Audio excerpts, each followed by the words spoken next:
अगं परी, आज आपण शिवनेरी किल्ल्याची गोष्ट वाचली ना?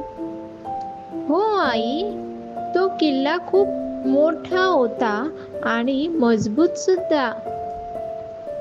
तर मग आपण आज आपला स्वतःचा किल्ला तयार करूया का? हो, मी हे रंगीत ठोकळे वापरते आणि हे प्लॅस्टिकचे कप महालसाठी.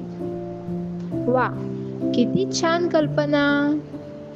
हे बघ, किल्ल्याला एक मजबूत दरवाजा पण हवे ना? हो आई, मी हा लाल रंगाचा कागद दरवाजासाठी लावते. वा, तू किती कल्पकतेने काम करतेस. हा किल्ला तर एकदम अद्भुत दिसतोय. आई, आपण उद्या एक गट पण बनवूया ना? नक्की. तू अशी सृजनशील राहिलीस तर खूप मोठं काहीतरी तयार करशील. शाबास.